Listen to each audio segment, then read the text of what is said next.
Yo, what's up, people? Welcome back to the channel. Thank you very much for tuning in. Today, we're going to be going over UFC Louisville, Nassourdine Imavov versus Jared Cannonier from a picks, prediction standpoint, and from a betting perspective as well. I want to quickly thank all the new subs. The channel's been blowing up. I'm super duper grateful.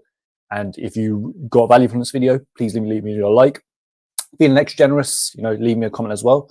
And yeah, this is a really good solid card. Tons of fascinating fights, and I can't wait to get into it and break it down. And before I get into the breakdowns, I want to quickly educate you guys a little bit on betting. I want to help you guys avoid a lot of the pitfalls that I went through. Remember how guys have a bankroll, money set aside for betting purposes. Feel free to pause these. Recommend the staking strategies. We don't want to go around risking mad quantities of units every week and just putting ourselves in a position and setting ourselves up for failure. We want to manage our risk correctly. Also keep in mind that we're trying to grind, have a marathon mindset. We're treating the UFC betting markets as the day trade of the markets, right? We're trying to accumulate profits over time, which then compounds into larger amounts. And just keep in mind that the betting process is an ongoing battle. The lines are constantly fluctuating. You're constantly analyzing these fights in your head of yours, and yeah, your opinions or thoughts can change throughout the week. Maybe discuss a few fights with a few people, and they could give you a brand new perspective on a certain fight skill set, and you might end up having to change your opinion. And change your mind, change your bet. So it's an ongoing battle. Just keep that in mind, guys. And yeah, without further ado, let's get right into it. So the first fight of the night, we got Puja Tomar. I'm probably butchering that, versus Reina Amanda. Now, Reina Amanda, high volume, pressure striker, in and out style of attack, got a high boxing guard, and mainly she likes using her boxing for her form of attack. She has good movement, she good footwork, good in and out movement. Now, when it comes to the grappling, she got taken down by Alenka, controlling the mat. And also in a fight against Alenka, her pace dropped a ton. And she mainly used her grappling to complement her striking. Now, Tomar coming from a background in Indian MMA, which I never like to see, guys. Like, Indian MMA is known for having some of the worst regional scenes, and the level of competition, I imagine, for the women's scene in India is not very, very high. Now, Tomar's striking style is to fight at range, keep her opponents at bay, look to outstrike them from range, utilizing her kicks, such as low kicks, side kicks, and her boxing is mainly to complement her kicking game. Looking at it, I sadly struggle to see Tomar going very, very far in the UFC. For Tomar to win this fight, she's going to want to keep Amanda at bay, control the pace, dictate the range, utilizing her kicking game and outstrike Amanda, and not let Amanda close the distance and get into the pocket. While Amanda's going to want to pressure, close the distance, look to push a high tempo, get inside the pocket, land her boxing, and also think she can mix up her grappling. So that gives her another path to victory. How they match up. First thing that stands out to me with this fight here is that both girls are, this is low-level women MMA's fight, with all due respect. And I do believe both girls are atom weights, not straw weights, but I believe Tomar is actually a lot smaller. I think Amanda's going to be much more physically imposing.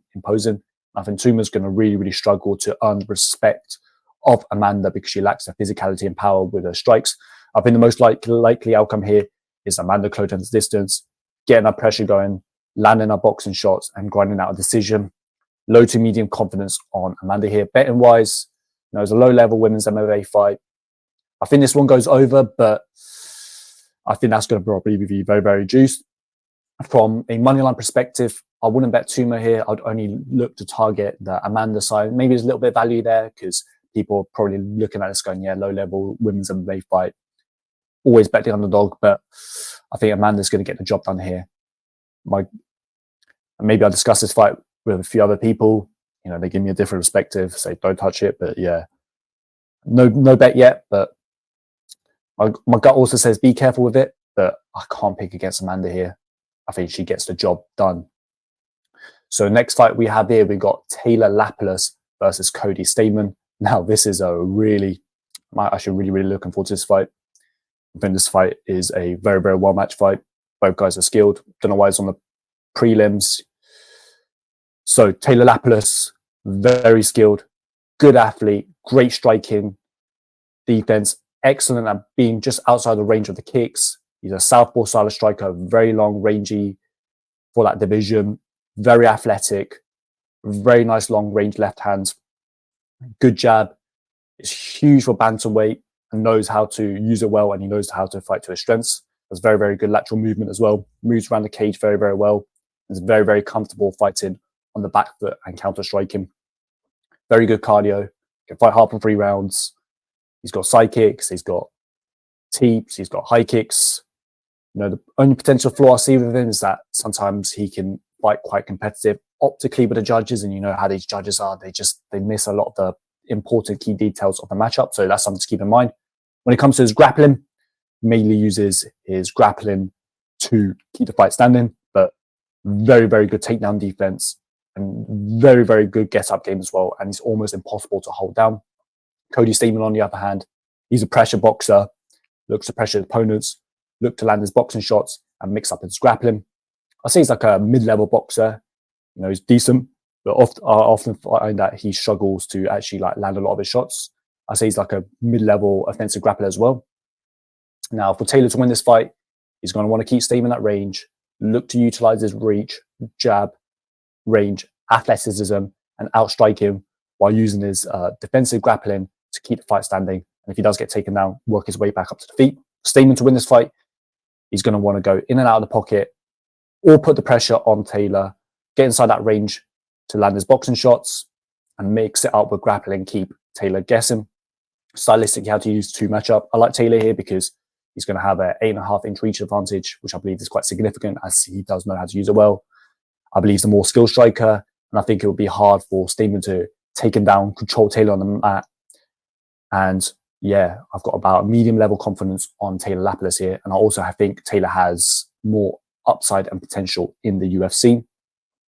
Now, from a betting perspective, I'm seeing odds around 1.50. I think the odds are accurate, maybe a little bit of value, but I have to think about it, guys. You know, not trying to rush anything at the moment.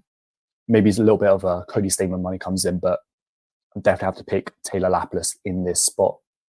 So next fight we have here, we got Eduarda Moura versus Denise Gomes.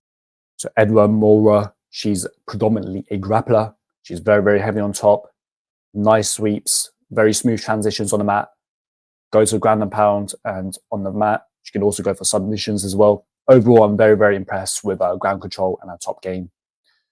She looks decent. I just wish there was more footage on her to get like a really, really strong read on her style, because mainly she's just been finishing her opponents very, very quickly. So I don't really know how good her cardio is if it goes into round 3 as well. It's like a grueling fight, and I wish I could get more of a read on her striking. Now, Gomes, on the other hand, she's predominantly a striker, aggressive boxing style. She likes to throw heavy punches, and she has decent technique, focusing primarily on her right hand. Now, her strengths are aggressive with her strikes, decent takedown defense when fresh. She throws a very, very good low kick and uses her hands effectively. When it comes to the weaknesses in this matchup, she does look vulnerable on the mat. And when it comes to grappling, it's seen in her fights against Angela Hill, for example, and she tends to tire as the fight progresses, which affects her ability to defend the takedowns and the grappling exchanges. Now we go to the fight history with the defensive grappling aspect of Denise Gomes. Angela Hill had success catching Gomes' kicks, converting them into takedowns. He'll also control Gomes on the mat and in the clinch as well, particularly in the later rounds when Gomes was starting to get more fatigued. Loma Lookbumi, famous, obviously she's been making improvements to her game, but she's predominantly known for being a Muay Thai style fighter. And another fight where Gomes struggled with Loma's grappling. Now, keys to victory for both fighters and paths to victory for them. So Gomes is going to want to keep this fight standing, utilize her boxing, keep more at distance, and defend the takedowns. And she wants to use her power and aggressive style of striking to overwhelm Moura, maybe get an early finish. She's also got to be mindful of her cardio to avoid fading in the later rounds. Now, Eduarda Moura, her path to victory is to, get the fight down to the mat, stating the obvious here, control, land, ground and pound, and yeah, possibly look for a finish and avoid these extensive striking exchanges with Denise Gomes. Now, I have to go with, from a picks prediction standpoint, I have to go with Moura here, given Gomez's vulnerabilities on the mat and Moura's strengths in this area. Confidence level is going to be like a low to medium confidence level on Moura here, just regarding Moura's overall game. Just wish there was a bit more footage on her. But yeah, I think her grappling advantage seems to be significant in this matchup. From a betting perspective, with the uncertainties and limited footage on Moura and Gomes being quite an effective striker, I have to think about this one, but maybe Moura is someone I'm looking to target. So next fight we have here, I can't wait for this. This is going to be a great, great fight. We got Daniel Marcos versus John Castañeda. Now, when it comes to Daniel Marcos' style, he has a striking style, incredibly talented, very, very good striking defense, exceptional striking defense. In fact, he's able to avoid, dodge, move out of these shots and utilize as a high guard. Very good at blocking and utilizing hand movement and a high guard to avoid damage. Plus very, very good footwork to evade a lot of these shots. His striking defense is nothing short of exceptional. Very, very big. And you got Davy Grant extremely, extremely frustrated because Davy Grant was struggling to land hard on him. Yeah, I love his striking defense. When it comes to his offensive striking, very good low kick, does an exceptional job of setting up his low kick attack, uses his jab very effectively, has good boxing, sharp, fast, and just very, very good technique. I definitely think this guy has high upside in the UFC. He can also throw some unorthodox stuff like a jump and switch knee, even has elbows as well, and good body kick, front kick, just all around. I'm pretty big on Daniel Marcos' style here. When it comes to his grappling, you got a nicely timed takedown on Grant, didn't really try to hold him down, and he showed good takedown defense against Oliveira and effective clinch work against Oliveira, landing knees and elbows on the break. Showed a good get up game against Lewis in a Dana White Contender Series fight, but he's mainly a fighter who uses his defensive grappling to keep the fight standing. And yeah, he can also counter strike. He could put the pressure on his opponent, so he can mix up his style of attack. I definitely think this is a fighter who's making improvements fight to fight. In the commentary, they talk about how everyone in his camp and the people around him, they're saying, "Oh, Daniel Marcos could be a top 5 bantamweight." So people in the know, they're very, very big on skill set, and I could definitely see it. Now, John Castañeda, on the other hand, he's mainly a southpaw. He can switch stances, so he can give his opponents a different look. He's a solid fighter. I'd say he's like a mid-level UFC fighter, but he's solid. He's got good kicks. He'll throw a ton of volume and look to constantly be active with his strikes. Has good lateral footwork and good lateral movement. Decent boxer as well. I say his striking style is based a lot more on throwing volume, being active, which looks great for the judges, right? And he can push a good pace for 3 rounds. When it comes to the grappling, he's a good offensive grappler, has very, very good entries. Perhaps not the best at controlling his opponents on the mat and driving through with the takedowns to completely finish him. But I think his grappling is more used to complement his striking game. Stylistically, how these two match up, how I see this fight going, I have to go with Marcos here all day. I think he's exceptional. I think he could be next up in this division. He's got world-class striking defense, and Casta's going to put the pressure on, throw a lot of volume, which I think plays into Marcos' style. It's going to be a medium to high level confidence on Marcos. If Castañeda switches up his style and tries to play like a patient game with Marcos, then I think he's really, really screwed. And I think Marcos would just pick him apart. Castañeda's best bet here is to put the pressure on, land volume. But yeah, also one thing I want to keep in mind is that Castañeda has faced a high level of competition in the UFC. Now, from a betting perspective, Marcos is someone I'm looking to bet on, and someone I'm not really looking to fade or bet against. I'm seeing the odds improving on him. So yeah, that's one I'm heavily considering for a bet. But just going to keep monitoring the line, see what type of line movement we get. Might take a little bit of a dollar cost average approach. Maybe get a little bit in now on Marcos, just in case, the money comes back in on him and I miss the best of the line. But yeah, Marcos is someone that I'm looking to definitely target it from a betting perspective.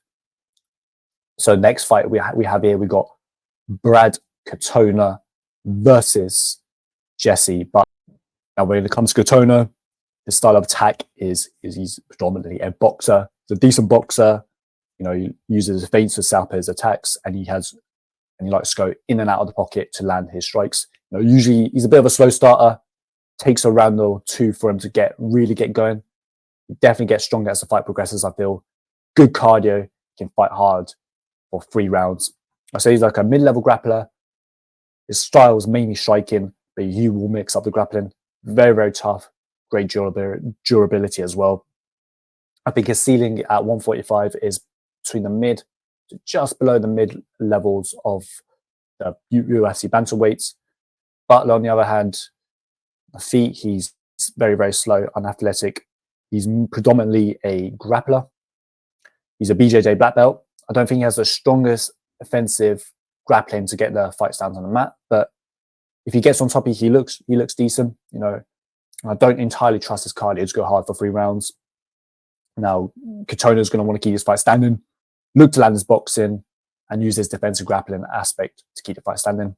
While Butler is going to want to stay at range, avoid taking damage, and then look to get his wrestling and grappling game going. Stylistically, this is a good step down in competition for Katona, in my opinion. Butler is going to have an 8.5-inch reach advantage, but I think Katona is going to be able to get inside of the pocket, get inside that reach, and get his boxing game going. And I think he has good enough takedown defense and grappling to keep the fight standing. I trust in Katona's pace, pressure, and the will to win, and his level of competition to win a decision, maybe a finish as well. Medium to high level confidence on Brad Katona in this spot.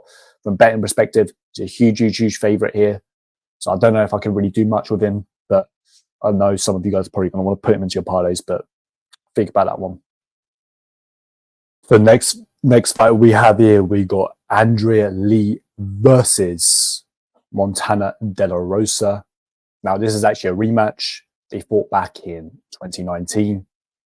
And Andrea Lee was able to keep the fight standing, work her way back up to the feet, and was able to unanimously win a decision. Now, both these girls are on a losing streak, but they've been facing good level girls, facing high level competition inside the UFC. Now, when it comes to Andrea Lee's style, she's mainly a striker. I say she's like a decent mid-level UFC in their flyweights. And her method of attack is mainly boxing, throwing kicks. She comes from a Muay Thai background. I feel like she is a little bit regressing and she's slowing down over the years, but this could be a situation where she's just been facing high-level goals and she's been facing killers, and she could come out looking really good still. Now, I have to go with the grappling here. I say Andrea Lee, she's like a competent grappler. She can get control on the mat, but she can work her way back up to the feet, and she's decently effective with her own takedowns and her own offensive grappling game. Against Miranda Maverick, she almost got Miranda Maverick in a sub in round 3 towards the end of the fight, even though she was getting dominated. Now, Montana De La Rosa, on the other hand, she's predominantly a grappler. She uses her striking to set up her grappling. You know, she can land a lot of volume, and she has decent output on the feet, but I feel she lacks a lot of the power to really get the respect of her opponents with her striking. Now, when it comes to her grappling, she's a good grappler. I'll say she's a decent grappler. The problem I have with her grappling style is that she lacks the physicality to really have a ton of success with a lot of these girls in that division. Now, another thing to keep in mind is that Montana De La Rosa is a fighter who doesn't really take damage well. You know, it could be a situation where Andrea Lee lands a couple of shots in the feet and Montana De La Rosa is busted up, and the judges, they really seem to put a strong emphasis on who's cut, who's got bruises. And that's how they they can just swing the round towards that fighter. And a matchup, I see this fight predominantly going the same way as the original. Even though Montana De La Rosa is improving and Lee is perhaps on the slide, I think she's more physically imposing than Montana De La Rosa. I think she has enough grappling to keep the fight standing, and she can land the slightly larger, harder shots and end up grinding out a competitive decision. Low confidence, I'm definitely rooting for Montana De La Rosa. I really, really hope she wins. Betting wise, I just think it's going to be a competitive fight. And from an optical standpoint with the judges, you know, might not be scoring the fights correctly. Maybe Lee is worth a bet because I do think she's going to win. It's almost even money. It is a rematch where she originally won quite dominantly, I'd say. I do think this fight goes over 2.5 rounds there. I think that over 2.5 rounds, I imagine it's going to be a very, very heavy price, but that could be a possible target for a parlay piece. So next fight we have here, we've got Carlos Prates versus Charles Radtke. Now, this is a fight I'm actually really, really looking forward to. I love striking fights. So when it comes to Carlos Prates, extensive Muay Thai background, over 100 fights plus. He's a southpaw, classic Muay Thai stance, teeps to the thigh, fast, powerful technique with the kicks, very, very nice knees. I mean, because he's a classic Muay Thai striker, you have to kind of crowd the kicker. In Muay Thai, the boxing kind of complements the kicking. So that's something to keep in mind. When you're talking of boxing, he's got a power left hand and he kind of sets his left hand up. Kind of reminds me of Darren Till in that way. Now, he kind of throws singular power shots into like a lot of volume. You know, so you classic Muay Thai style again. You know, instead of going with a heavy volume approach, you know, they try and set things up for landing power on the feet. He definitely has, talking of power, definitely has power with his left hand. So you've got to be careful. He's able to get knockouts. I feel if you are able to really pressure Prates and get inside the pocket and utilize his boxing, then you can have success with him. Oliveira had some brief success. So was Giles to an extent, and so was Brazil too. He looked a little bit flat in his debut against Giles, but it could have been like octagon jitters. You know, he could be making improvements. He did a good job of defending takedowns, but he's not super slick with it. And he did, in the Dana White Contender Series fight, he got taken down by Mitchell Ramirez, but he did a good job of working his way back up to the feet. But I feel like a super strong offensive grappler can have success with him. Radtke, on the other hand, he's a pressure boxer, decent hands, throws good low kicks too. He looks a little bit undersized for welterweight, in my opinion. I think he could fight at lightweight. Radtke went to his grappling against Blood Diamond, who is a very, very low grappler. Done a lot of cage pushing against Blood Diamond. Had one good takedown entry in round one, but overall, I don't think he's the strongest offensive grappler. Can really take Blood Diamond down. For Radtke to win this fight, he's going to want to put the pressure on Prates, make an uncomfortable fight, look to get inside the pocket, land his boxing combination. I do feel if you are able to do that, that Prates could be vulnerable, and maybe he can mix up his grappling to, you know, keep Prates guessing. For Prates to win this fight, he's going to want to keep this fight technical, clean, outkick him, utilize his reach, keep him at bay, utilizing his kicks and clean straights. Stylistically, how these two match up from a prediction standpoint, Prates is going to have a 6-inch reach advantage. I like Prates to win this fight because I believe he's the natural 170. He has more tools on the feet, and I'm just going to trust in his Muay Thai experience to win a decision. If not, find a kill shot on Radtke. It's going to be a low to medium level confidence on Prates here. Bet in perspective, I'm going to see what the line does. Maybe I might have a little bet on Prates, but you know, I'm going to monitor the line, let my thoughts marinate before committing money. So next fight where we have here, we've got Thiago Moisés versus Ľudovít Klein. This is definitely one of the best fights in the card. Can't wait for this. Now, Klein, he's a southpaw striker, coming from a Muay Thai background, very skilled, very technical, fast, very smooth striker. Has boxing combinations. You got to watch out for that straight left. Like, that straight left is fast, clean. Talking of things that you need to watch out for, you need to watch out for his left high kick. Just super fast, no wind up on it. And Klein also has very, very good movement. He's able to quickly go in and out of the pocket, and also has very, very good lateral movement to circle around the cage. Because Klein is so fast, it's sharp, explosive, it does seem to appear that he does fatigue as the fight progresses, and he becomes less explosive, but he can still fight hard for 3 rounds. And I do kind of feel like the narrative of Klein being a gasser and slow it down is a little bit overplayed by the market as a whole. Now, Klein has, when it comes to the grapple, he's a competent grappler, offensive grappler. can secure takedowns, control opponents on the ground, land ground and pound effectively.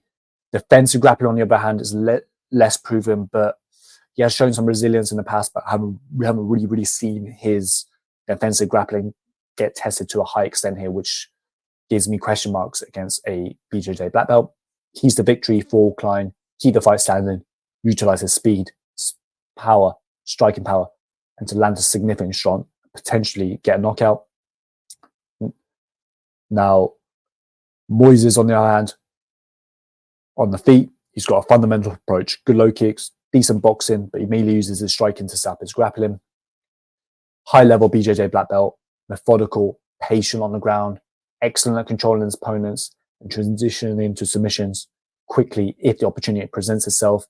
Good takedown entries as well. Keys to victory for Thiago Moisés is he needs to avoid Klein's explosive striking early on, leverage his superior grappling control, and possibly submit Klein. If not, just kind of grind on him and look to grind out a decision. But Thiago Moisés is someone who's very, very patient, and he's not going to force transitions and lose positions on the mat. Now, one thing I have to keep in mind is that Moisés has faced a high-level fighters in UFC, even for Islam Makhachev, and took him down famously, which provides him very, very, very valuable experience. Now, from a betting perspective, this is tricky fight to predict. I'll see why the lines are very, very close. If you like the Moisés size, you're gonna given Moisés' grappling advantage and experience. Moisés is a solid pick. If you guys believe he can close the distance and take Klein down, his patient, methodical approach on the ground makes him a threat for a submission victory. Klein, if you guys are favouring the Klein side, and you believe he can keep the fight standing and he's been making improvements, then betting on Klein could be worthwhile. His explosiveness and striking power gives him a good chance to secure a knockout or accumulate enough damage to win on the points. Now, from my prediction standpoint, kind of 50-50 on this. I'm going to go with Klein. There's missing gaps of information with Klein's defensive grappling, and because of Moisés' high-level grappling, that makes it a tricky fight to predict. If Klein's able to keep this fight standing, I think he's going to cleanly win. But Moisés' grappling makes him a strong contender to win this matchup. And the betting line kind of reflects the competitive nature of this matchup. But yeah, give me Klein, low confidence, but I might change my pick throughout the week on that one. So next fight we have here, we got Raul Rosas Jr. versus Ricky Turcios. So from the Raul Rosas Jr. side, let's just keep it real here, guys. The UFC's likes Raul Rosas Jr.'s, and they're giving him, and they're going to give him favorable matchup. Now, when it comes to Rosas' style, he's a strong offensive grappler / wrestler, relentless when it comes to his grappling offense, very good level changes and takedown entries. And went extremely hard in round one against C-Road, which you guys might remember him from. Even had his back in round one, but because he went so hard for the kill, he didn't really pace himself well, and he ended up slowing down. But he's a young fighter, and he's going to learn from that, and he's definitely going to be making improvements over the years. Now, Ricky, on the other hand, high volume pressure fighter, mainly goes for a boxing attack. A little slow, maybe not the most athletically gifted fighter in the world, but he makes up for it with his grit and determination. More of a bloods and guts style of fighter than like a skilled technician. When it comes to the defensive grappling of this game, you can get taken down. You got taken down 7 times against Natividad, 6 times against Brady Heidenstand. But he does work his way back up to the feet. I say he's like a better offensive grappler than like a defensive one. Stylistically, how these two match up. The UFC likes Rosas here. They're going to give him favorable matchups. I also think he's a talented young fighter who is making improvements. I believe he can get his aggressive grappling game going and secure and land takedowns. Medium level confidence on Raul Rosas here. Now, from a betting perspective, maybe I might do something with Raul Rosas, but I'm just going to keep saying it. Just going to have to let my thoughts marinate, let the matchups play out in my head. But yeah, definitely I think UFC give him a favorable matchup. If it goes to the judges' scorecard and it's a close competitive fight, who are they going to give it to? They're probably going to give it to Raul Rosas Jr. So yeah, justified favorite in that spot, in my opinion. So we got next fight we have here. We got Soriano versus Miguel Baeza. The return of Miguel Baeza, who's coming off a 2-year layoff. So keep that in mind, guys, if you are looking to target that fight. And the first thing that stands out with me with the Puna side is that he's moving down to 170 for this matchup. Like, can he make the weight cut? He's already known for being a gasser. And will the weight cut affect his cardio even more? I automatically don't want to bet this fight from a first instinct standpoint. Baeza, 2-year layoff. Unfortunately, bad durability. Puna is just a guy who's just untrustworthy, bad cardio, and he's moving down to 170. When it comes to the skills and stylistic standpoint, Baeza's talented striker, very nasty low kick, can switch stances, very nice straight punches, and just very, very clean technique. You know, I feel like if you are able to really pressure him, then you can get to him. Pons wore him down with consistent pressure, and Brown hurt him in round 1 with the pressure style. Now, when it comes to Puna's style, Puna is a heavy-handed southpaw boxer, fast, technical, but tired badly after a round. Looks to load up and set everything up for his power left hand and take his opponent's heads off with every strike. He really goes for it. I think his game is overall very limited. From betting perspective, you know, I want nothing to do with this fight because just both guys are super untrustworthy. Puna's moving down to 170. Gasses after 3 minutes. Baeza's coming off a 2-year layoff. Has durability problems. You know, he could come in looking really improved. Like maybe he's been really working on his game. And I can't trust his durability against a big power puncher. If you guys are targeting the Puna side, I would wait until maybe the weigh-in, see how the weight cut's going. For Baeza to win this fight, he's going to want to, you know, keep Puna at bay, outstrike him, fight more technical, staying on the outside, and just kind of like kickbox Puna. While Puna is going to want to close the distance and land a knockout blow. Well, I think will win. Extremely low confidence on Puna. He's been more active. I think he just needs to land hard once. You could potentially get a knockout, but yeah, I could see Baeza keeping him at bay and possibly making improvements over the 2 years.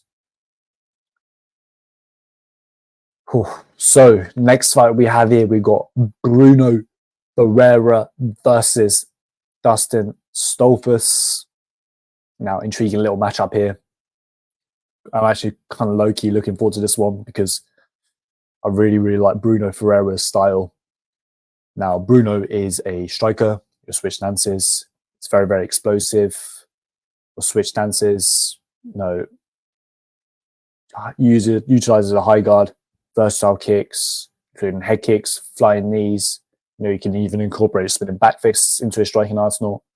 Good darting in and out movement, and mixes up his stances and gives his opponents different looks, different styles within the fight. Solid boxing fundamentals with the heavy hands. When it comes to the grappling, you know, he shows good offensive grappling skills, can mix up effectively, capable of controlling his opponents on the ground and landing heavy ground and pound.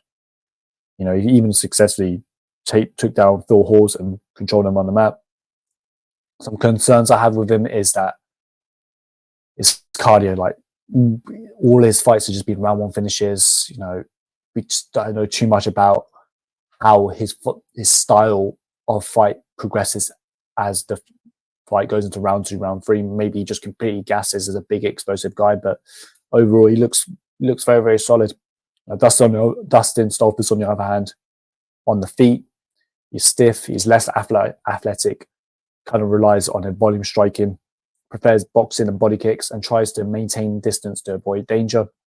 When it comes to grappling, mixes up his grappling effectively with good entries, capable of controlling opponents against the fence and on the ground. Show proficiency in his takedowns against Puna, slammed him twice, he lead into a submission victory. When it comes to game plans for both fighters, for Dustin, he needs to avoid the heavy striking exchanges and focus on grinding Brunno against the fence. Look for takedowns and aim to win a grinder decision. Now, when it comes to Brunno's side, he's the better athlete, better striker. He's going to want to keep this fight standing and look to land a knockout or get a decision victory. And in matchup, I have to go with Brunno here. Brunno's striker. I like his striking more because a big advantage on the feet. I like his athleticism more. And I think that gives him the edge in this matchup. And while Dustin is competent in the grappling, I think Brunno's versatility, heavy hands, his offensive grappling looks decent. So I think he can keep this fight standing and win via KO, if not decision, medium confidence. No lines yet on this fight, but I imagine Brunno's going to open up as a decent sized favorite.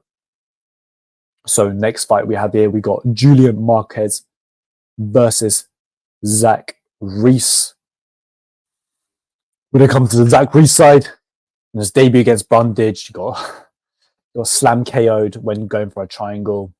You know, we will go for submissions when taken down, which I don't love at all. He's really going to probably struggle to get submissions off his back against high level opponents inside the UFC. I can't really get a read on the striking because he's just been facing lower level guys and he's finishing them quickly. And he looks explosive, powerful guy. I don't know anything really about his cardio. I don't know how he looks and his entire striking skill set. I don't really know how he bears in a 3-round fight. Marquez, on the other hand, is mainly a striker, aggressive, brawler style, pretty powerful, mainly got a boxing style of attack and will swing for it, can definitely pack a punch. And he really goes for it and puts everything into these strikes. I say his ceilings around like just below the mid of the middleweights. His defensive grappling is just pretty sketchy in my opinion, guys. And Maki Patolo was ragdolling him for basically the entire fight. You know, he has a pretty tight guillotine and he can get submissions on the ground, so you've got to be careful. So I wouldn't completely write him off, but yeah. Against MAB, he really, really went for it. And in round 1, and that ended up, you know, fatiguing him, ended up getting finished, unfortunately. He's very, very tough and he's got heart and he can absorb damage very well and keep pushing forwards, even when fatigued or hurt. So, and his striking power makes him dangerous throughout the fight. Now, keys to victory for Julian Marquez. You know, he's going to want to pressure early, utilize his power, aggressiveness to pressure Reese from the start. Mix up the strikes, varying strikes, possibly mixing up some grapplings if the opportunity presents itself. You know, we don't really know too much about Reese's grappling. While for Zach Reese, you know, he's just I imagine he wants to use his athleticism, evade Marquez's pressure and avoid getting dragged into brawls. You know, maybe he has a really, really good grappling game and Marquez's his defensive grappling don't look the best, so you might want to mix up some grappling. I think he's going to have to, you know, manage his cardio. We don't know too much about his cardio. Stylistic matchup, how these two match up, who I think will win. This is a tricky fight to predict in my opinion, just because I have some unknowns with the Zach Reese side. And Julian Marquez, he has the advantage. He's got UFC experience, proven durability. You know, we've seen him fight against guys. He's going to fight hard. He's going to keep coming forwards. And, you know, Reese could really, really surprise me here. Maybe he's actually really, really good and the striking's very, very refined and his cardio holds up. However, given with the information at hand, I have to go with Marquez's pressure and power combined with his experience. And probably, if I was capping this fight, probably having a slight favourite. From a betting perspective, I think this tricky one, just loads of unknowns here. But yeah, give me Marquez in the spot. Low confidence, low to medium confidence. Whew. So next fight we have here, we got the return of Dom Reyes versus the glory kickboxer in Dustin Jacoby. Now, I mean, Jacoby, you know, before I go into Reyes, I'm going to go with Jacoby. Jacoby comes from a kickboxing background, very solid jab, very solid low kick. Has a good right hand as well, but mainly uses his jab and low kick and just kind of keeps it simple, puts a steady pressure and pace on people. He can also switch stances, you know, and use his feints to set up his grappling. He predominantly uses his grappling to keep the fight standing. It's okay in a clinch. You know, you can push and hold people there and kind of stall and grind out minutes there. He's not the strongest offensive grappler. Now, when it comes to his durability, while tough and he's capable of recovering well, Cody has shown a vulnerability against power punches. For example, in his fight against Alonso Minifield, he was winning significant portions of the rounds, but was still getting cracked. And we're going to get into Dom Reyes. Now, Dom Reyes, southpaw boxer, known for his athleticism and power left hand. He incorporates kicks to his game, but prefers boxing as his method of attack. And early in fights, Reyes is particularly dangerous due to his speed and power. I mean, it makes me sad to say this because, you know, he had such a, I think he won against John Jones. But in his recent fights, I have concerns about his durability. He suffered brutal knockouts against Jiri, against Yan, and he got KO'd by a jab by Ryan Spam. And I don't think his broken nose is fully recovered, which he suffered in the Yan fight, and very, very quickly in the Ryan Spam fight, his nose got broken again. I just think there's a decline in Reyes' performance since his close fight with John Jones. I think he kind of just peaked too early in his career, and his subsequent losses and the damage he's taken, you know, gives me a lot of question marks on whether he can return to his previous form. Now, Jacoby's game plan, how he's going to fight, he's likely going to want to use his kickboxing skills to outstrike Reyes, utilizing leg kicks and combinations to wear him down, keeping the fight steady at pace and avoid Reyes' power shots. And especially early, that'll be crucial. Reyes was probably going to want to use his reach, technical striking, keep Jacoby at bay, counter strike, and look for openings to land his power left hands and kicks. But given his recent chin issues, I think he needs to avoid prolonged striking exchanges and seek to possibly get an early finish. Stylistic matchup, and who I think will win. I think Jacoby's kickboxing prowess to chip away at Reyes, focusing on leg kicks, maintaining a hard guard to block Reyes' powerful punches, and Jacoby's ability to recover well will be tested. But I think his pressure, his volume, is going to lead to a decision victory or a potential late finish. But if the durability is really, really gone, then it could be a round 1 KO as well. Now, I'm going to have to pick Dustin Jacoby here just because I think Reyes is on the significant decline and past his prime, and he hasn't fought in almost 2 years. So yeah, from a betting perspective, I would never, ever, ever bet Reyes. You know, if he comes out looking the career best, then I might reconsider betting Reyes going forward. But yeah, just I can't bet Reyes. Just let me put it that way. I have to go with Jacoby here if I was targeting this fight from a betting perspective, and Jacoby just completely smokes him, then it could possibly be a good bet. So we go to the main event of the evening. If you enjoy the video, you're getting value, you like the detailed breakdowns, you want to keep me producing the content, please leave me a like. Feeling extra generous, leave me a comment as well. And yeah, thank you so much for tuning in. Really, really appreciate it. To all the viewers. Now, this is a good fight, and this is a complex fight as well. Now, let's go over Cannonier first. I think his chin is going, you know, in round 1 against Marvin Vettori, who's not really known for having power. He was getting wobbled twice and badly hurt. He is 40 years old as well. Obviously, he's a very, very good athlete, but that's something I have to keep in my mind. Now, when it comes to striking style, he's primarily a striker, very solid technique, power, high volume, good output. His boxing's highly effective. He's got a powerful right hand, and he utilizes low kicks very, very effectively. He can maintain his power and tempo over 5 rounds, which is going to be crucial in this matchup. When it comes to his grappling, strong defensive wrestling with excellent takedown defense and a good get-up game as well.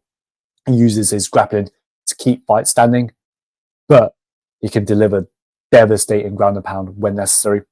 Now we go to the Imavov side. Now, his style of striking is he employs a karate stance, Very, very good footwork. And he's very, very elusive, hard to hit, very good chin as well. His striking style consists of a variety of jabs, crosses, teeps, low kicks, and push kicks. The cardio, I do have some concerns with his cardio, especially in the later rounds.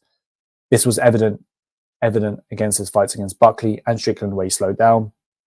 When it comes to his grappling, very, very well-rounded fighter, solid defensive grappling, good wrestling, and in the clinch as well. He can land effective knees and elbows within the clinch. Now, his strategy in his fight is he needs to use his footwork, stay at range, outpoint Cannonier, avoid the power shots, and maintain his efficiency to manage his gas tank well.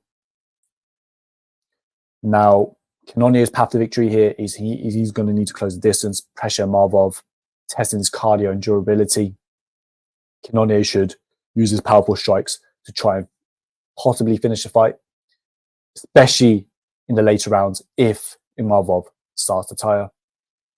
From a betting perspective, I feel like both fighters have clear paths to victory, making this a very, very challenging, complex fight to bet on. Cannonier's experience and Imavov's youth and skill presents a balanced matchup, in my opinion. I'm going to pick Imavov here. Low confidence, he's 12 years younger, and I have thought for a while that he is next up in this middleweight division. So I'm just going to trust my gut here. And I think he could, be a little bit more elusive, just outpoint, outjab him. From a betting perspective, I was hoping to get Imavov as an underdog, but looks like the market is pretty switched on and they have him as a slight favorite. So yeah, that's low confidence. Could be a good fight for live betting though. So, that was a long breakdown. Thank you so much for tuning in to the end. I really, really appreciate it. And yeah, good luck with your bets, picks, predictions. And thank you once again for tuning in. Really, really appreciate it.